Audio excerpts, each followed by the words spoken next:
I thank you both for being here, and I'll turn it over to you.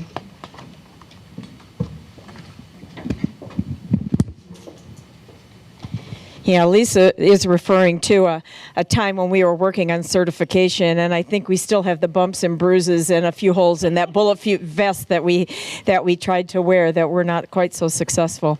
But it is through my association with CEC that I have the honor of being with you here, and like everyone else, I just really wanted to spend a word or two thanking Mary Elaine and Lisa and also, Mickey for just inviting me to be a part of this. My association with CEC has truly been an honor, and just learning. I'm learning as much in the symposium and at the bar and in the hallway and in the elevators and at breakfast as I am formally, which is an awful lot as well.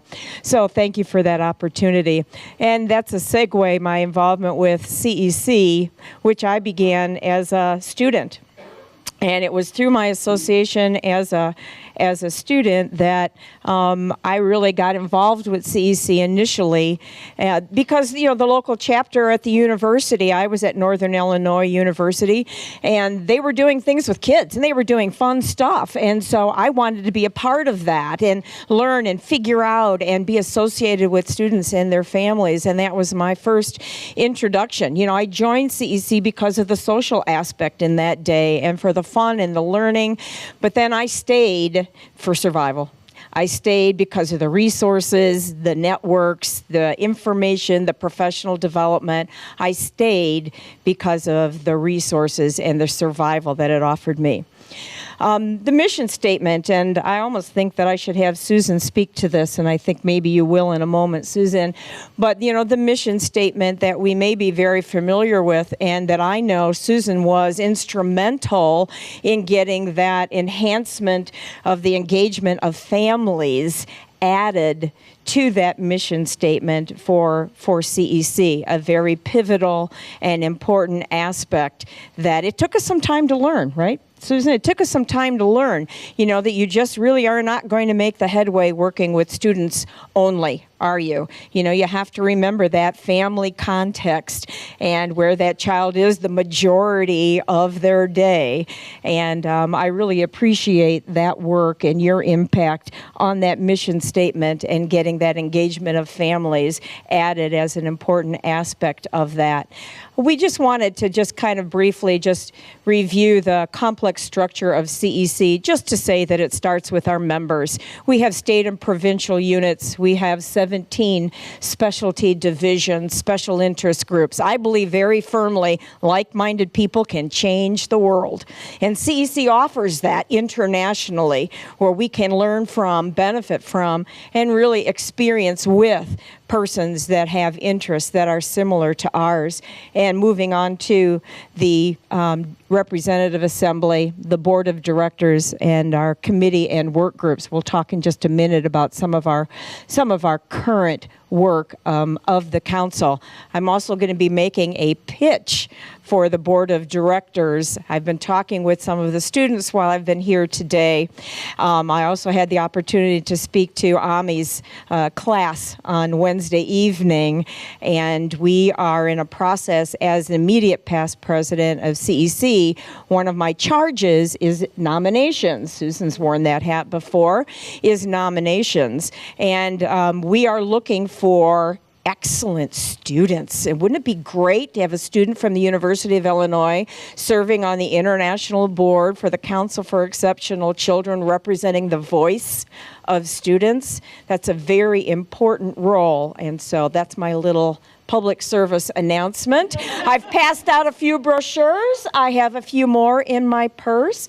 So I hope that you will, as a student, think about the opportunity to serve and be that voice and also to represent Illinois. And CEC does have 17 specialty divisions, some related to different disability areas and specialty areas. Susan highlighted some in red that she may go back and reference for some important people whose textbook is still used here in teaching exceptional children by some of the authors and some very notable people that I know she'll go back and speak to. Susan? Just call me Hopalong or Scooter, whatever. I'm truly delighted to be asked to speak for a few minutes at this wonderful symposium. And one of the issues that I wanted to address were the CEC leaders past and present. And I know that we'll also be talking about the future. But I think when you want to put things historically in perspective, CEC does not go back to 4 million BC. It goes back to 1922.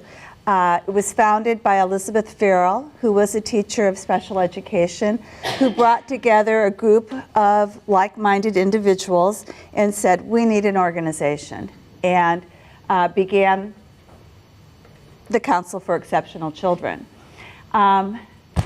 Last year I taught in Hong Kong for a little bit on sabbatical, and I used Educating Exceptional Children, the last edition. And so I've got a picture of it up here, in large part because I also wanted to highlight the role that Sam Kirk and Jim Gallagher and Nick Anastasio and Mary Ruth Coleman, the 4 authors of the last edition, played within CEC.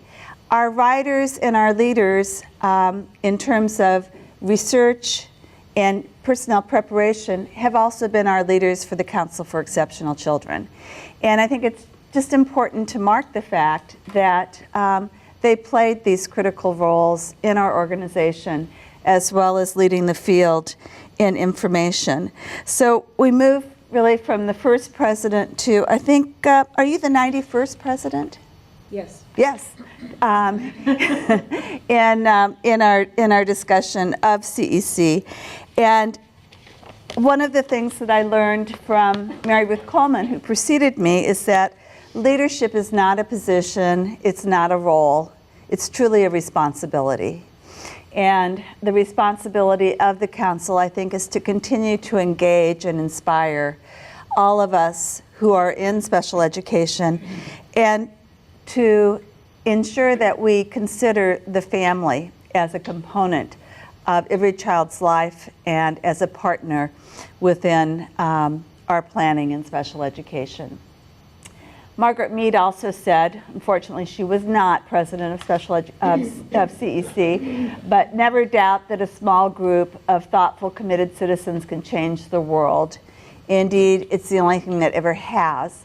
And when I think about the legislation and what happened in 1976, 1974, when I was an undergraduate and an early graduate school, I think so much of the work that CEC did in pushing through 94-142, the Education of the Handicapped Act, and then continued to do in 1986 with the passage of preschool services for all children and early intervention services. I also, because I had the last book of the Kirk, Gallagher, and now Coleman edition, wanted to highlight the current edition and to speak briefly about the impact that Jim Gallagher had on me as a professor in this department of special education. For a number of years, I was able to teach the doctoral seminar for the first-year students. And one of my favorite books, I think, is Driving Change in Special Education, which Jim wrote. It's becoming a bit out of date, but it was a fabulous, fabulous jumping off point for discussions with students in the 1990s and even today. And I'm hoping that someone will step forward and do the next Driving Change in Special Education. I'd always hoped that Jim would do it. But I think that what CEC has done, as well as Sam and Jim, is in fact drive change. And my association with CEC, which goes back to 1974, has always been about change. And so just a couple of fond memories that I'd like to share. CEC is my first professional organization. I was a naive senior in early childhood, and Kay Eileen Allen said to me one day, she was a professor in the Department of Human Development, came out of Washington. She basically handed me this form and said, fill it out before you leave today. And it was a form that said Council for Exceptional Children. And I was in a behavioral psychology department, and I really wasn't familiar with the Council for Exceptional Children. But because Eileen said to fill it out, I did.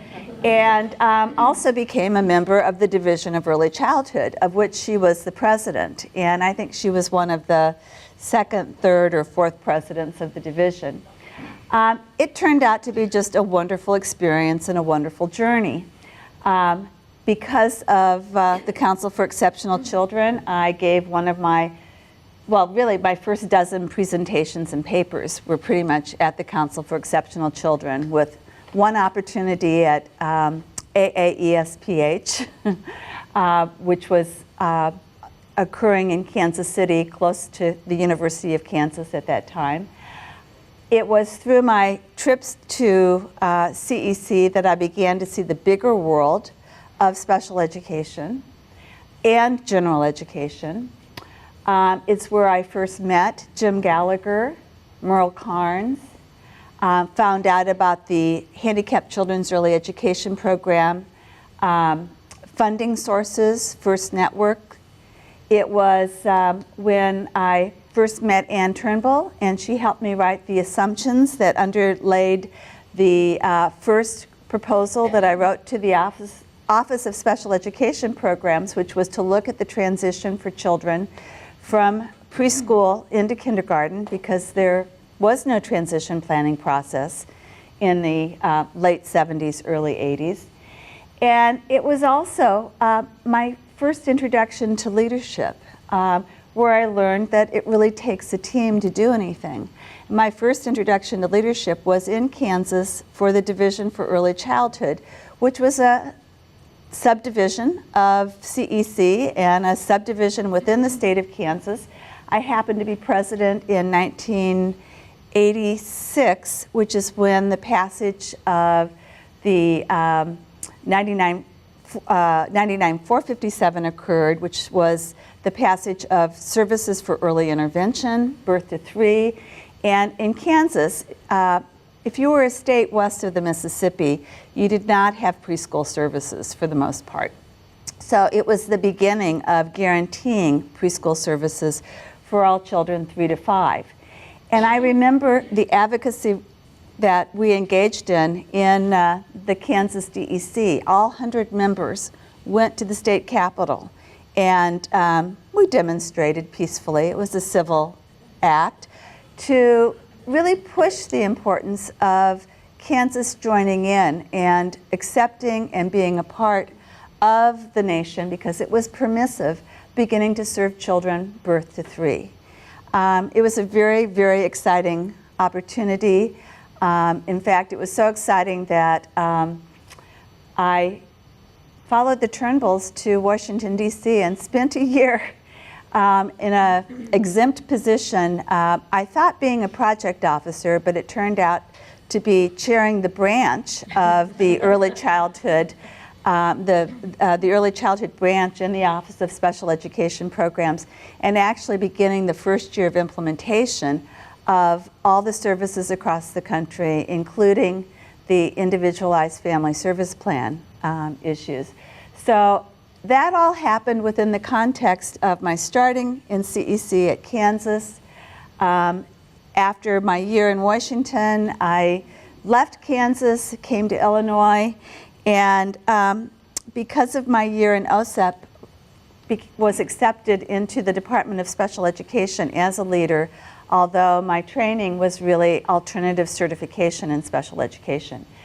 CEC provided me with much of my special education knowledge. It gave me a community of support. It gave me historical perspective on our field. It provided me with my role models, the other leaders. It taught me advocacy and policy making and what a responsibility it is for us that we not only prepare teachers, but we advocate for change. We set policy at a local, a state, and a federal level.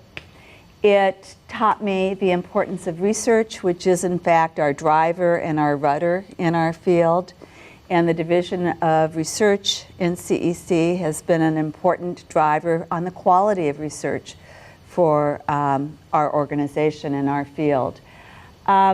It gave me an opportunity to become active at the Division for Early Childhood level, based in part on the opportunity I had in Washington, D.C. And so I had the great pleasure of being president of DEC more than 20 years ago, shortly after I came to Illinois, at a time in which we began the first set of, we didn't call them recommended practices then, we called them best practices.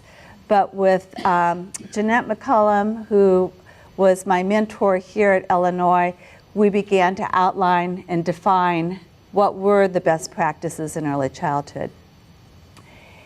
It certainly supported our professional preparation by providing the guidelines and the standards for professional preparation. It served as our change agent for what it is that we should be teaching the future generations. A benefit that I had of CEC was also when I had the opportunity to join the board and eventually to become president, was to talk with other members who were professionals who were also parents. And I am a parent of a young man who's now 21, who was born prematurely, and I didn't know what his future would be like, but I jumped in with the optimism of every new parent and said, we'll make it through life together one way or the other. And discovered that, you know, most teachers were really on my side and on Chris's side, but there were a few teachers that weren't, and that it became really, really important for CEC to advocate on the part of families as well. And so in the value statement, the mission statement and the value statement of CEC, about 7 years ago, we were able to add families as the other element of our value, valuing the partnership of families. And I will go back to the Trimbles as mentors in supporting that, because I learned so much from watching them and their son, Jay, make their way through the world and find independence and autonomy, that I was able to do some of that for my own son. And there were other people within the organization of CEC who were professionals, but very quietly on the side parents, who also brought to the fore the importance of this critical partnership. So I will just say that CEC shaped me. It really established who I am as a person. It provided me with a sample of leaders that I could never have dreamt about had I not gone to CEC and met them. And it continues to shape where we go as a field, and will go, I think, long into the future. So with that, I'd like to turn it back to our most immediate past president to talk about where CEC is in fact going today and tomorrow. Thank you so much, Susan. And it just is kind of overwhelming to me just to even be in this room and co-presenting with you. It's really just an awesome opportunity. There was a time when I was considering running for CEC president and was slated but didn't win. So Susan had the awesome opportunity to let me know that, send me the beautiful letter, you know, in written form. Yeah, I won't tell you. I won't tell you what Ted and I did with that piece of paper, but you know. And then the next year, you get the call saying, "We'd really like you to run again." And I'm like, "Are you nuts? I'd been there, done that. Wasn't fun, you know." And you know, my mom, who was very instrumental in influence and encouraging me and raising her daughters to think we absolutely could do anything. And she did create a couple of monsters because we really do think we can do anything. And she had just passed away. And I could just hear her saying, Christiane, this is something you've always wanted to do. Put your pride in the back seat, honey, and buck up and call those people back up and, tell them that you want to run again. And I did, and I am so glad that I swallowed that pride. Because I have had the most fabulous professional opportunities. I wouldn't be here, with all of you today and having this experience if it wasn't for CEC. And, I'm a lifer, and really the opportunities have been totally amazing. To kind of talk a little bit about what are some of the current topics and moving forward, there are some hot topics. Professional standards, the Red Book. Everybody know the Red Book? Students, the Red Book? What every special educator must know and be able to do. Those professional standards, we have to look back at those. We have to review those to make sure that they are still relevant and that they reflect the standards that are important today, of the field, and that the process, the vehicle for putting those standards forward. That's very important work that CEC has taken a leadership role in, and something that we are taking a look at that process again. With the leadership of Brian Cook and many others before him, we have had a very esteemed group working on, what's the criteria when we read research that we know that it's an evidence-based, that we know the research is sound, it's reliable, it's valid, it really does what it purports to do. And with Brian's leadership, we just approved in the last 6 months that criteria. What are the standards in special education for reviewing evidence base and reviewing research studies? Policy and advocacy, as you know, we still haven't reached in the funding level that 40% of the excess cost, have we? We're nowhere near that. But, funding is one thing, but there are so many other areas around advocacy and the reauthorization first of the Elementary and Secondary Education Act. I believe fervently we have to get as much of the Individuals with Disabilities Education Act into that foundation Elementary and Secondary Education Act that governs what we do for all children, and we need to work on that. And maybe one of these days we'll get past hearing that we're in an election year, it's not moving. We're in an election year, it's not moving. It's not politically, something that's going to happen. But hopefully we will move that forward, and CEC will continue, I know, to be a leader in that. There's a new tiered membership model. That is to, isn't it a great concept to actually have people choose the benefits that they would like rather than saying, join, this is what you get? Rather than, here is a list of benefits, here are some options, tell us what is of importance and of value to you. And so we are rolling that out. That does take effect in the next couple of months.